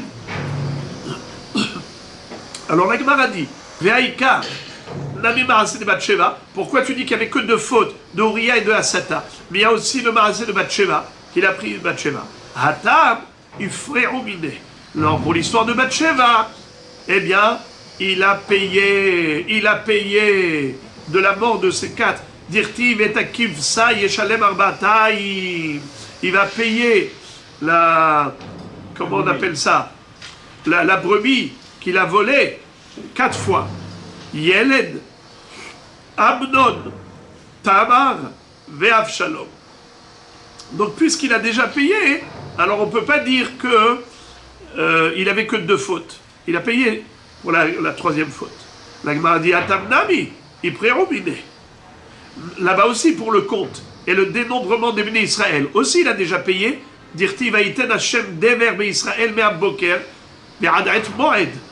Il y a eu une épidémie depuis le matin jusqu'à l'après-midi, eh bien, où ils sont morts, Aet Moed, ils sont morts 70 000 d'Israël. Réponse, un tableau Iprerou Migoufé. Là-bas, cette punition ne le concerne pas directement, c'était Aram Israël qui a subi. La Gemara dit Atamnami lo Iprerou Migoufé. Eh bien, là-bas aussi, les 4 enfants, c'est pas lui-même. Réponse, Lai Iprerou Migoufé. Même lui-même, il a payé très cher. Kdeamar Rav Yehuda Amarav, Shisha Chodashim Nitztara David, Uparshu Mimenu Sanhedrin. Venistaleka Hemenu Shechina. À cause de la faute de Bathsheba, il a payé de son corps. Premièrement, il est devenu lépreux. Et à cause de sa lèpre, le Sanhedrin s'est éloigné de lui. Et il a perdu la présence divine qui était avec lui. Dirtiv, comme il est dit après ces 6 mois de Tsaraat, Yashuvuli Yereecha Veyod'e Edotecha. On parle du Sanhedrin qui vont revenir vers moi, ceux qui te craignent, le Sanhedrin, qui connaissent la Torah. Yashuvuli. Uktiv Ashivali Sesonish'echa. Rends-moi la joie de ta délivrance, c'est-à-dire la Ashra'at Ashechina que j'avais perdue. Donc voilà pourquoi on dit qu'il n'avait que 2 fautes, parce que pour Bathsheba, il a payé très cher.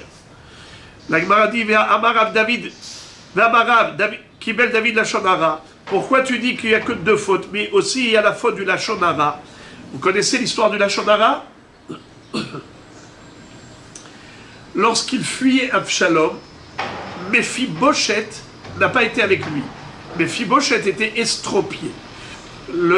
L'esclave, le Eved Kenaani de Mephibosheth s'appelait Tziva.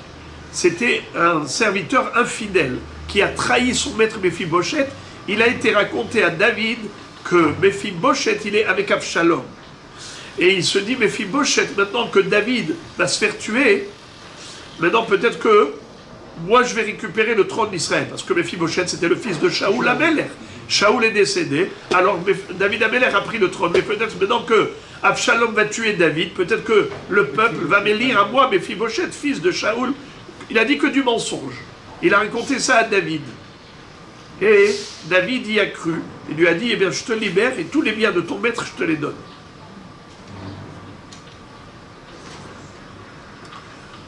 Plus tard, Mephibosheth a réussi tant bien que mal à revenir chez David, venir le voir pour le féliciter. Mais David a cru que Mephibosheth était un traître. Alors, il lui a dit, ça y est, j'ai déjà donné à Tziva ton champ. Mephibosheth lui dit, le matériel n'a pas d'importance pour moi, le principal c'est que tu es vivant. Alors il lui dit, bon, toi et Tziva, vous allez vous partager le champ. Akadosh Baruch Hu va dire, quoi? C'est ça? Ce que tu as fait comme injustice? Eh bien, ton petit-fils Rehavam, fils de Shlomo, ton fils, aussi, il va perdre la moitié du royaume. Rehavam et Yerovam, Yahlekut Amelocha. Yerovam ben Nevat va recevoir 10 tribus sous sa gouverne, et Rehavam que 2 tribus, Yehuda et Binyamin. Le schisme. Voilà que tu vois qu'il a accepté le Lashon Hara. Alors pourquoi tu dis qu'il avait que 2 fautes? Voilà une 3e faute. V'amarav David Kibel Lashon Hara. Réponse Kishmuel. D'Amar lo Kibel David Lashon Hara. Celui qui dit qu'il n'y avait que 2 fautes, eh bien c'est parce qu'il pense comme Shmuel. Il dit que non. David n'a pas accepté le Lashon Hara. Tu veux savoir pourquoi? Il n'a pas cru Mephibosheth.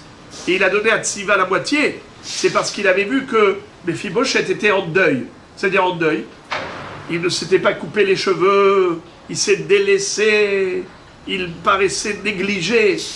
Pourquoi il s'était négligé? Par peine pour David. Mais David a cru que il s'est négligé parce qu'il avait de la peine que David est revenu vivant. Donc c'est pas à cause de la Lashon Hara, c'est parce qu'il a vu Dvarim Anikarim, des indices. C'est pour ça que Shmuel n'est pas d'accord avec Rav. Ils disent, non, lo Kibel David Lashon Hara, c'est parce qu'il a vu des choses. Ou les Rav, Nami Damar Kibel David Lashon Hara, a Ipreoumine. Et même d'après Rav, qui dit que David Amelech, il a accepté la moitié du Lashon Hara, de Amar Rav Yehuda Amar Rav Besha'a Shamarlo David le Mephibosheth. Amarti ata vetziva tahlekut asade yatsa bat kol ve'amralo rehavam ve'irovam yahlekut amalchut. Comme Rav a dit qu'à cause du fait qu'il a tranché, il a prononcé le verdict en disant toi et Tziva vous allez vous partager le champ, Mephibosheth et Tziva, Akshbakou a dit Rehavam et Rovam aussi vont se partager la royauté, le royaume. Eh bien la Gemara dit C'est comme ça que David Améler a été puni. Donc puisqu'il a été puni, voilà pourquoi on n'a pas compté cette faute. Alors on va s'arrêter là.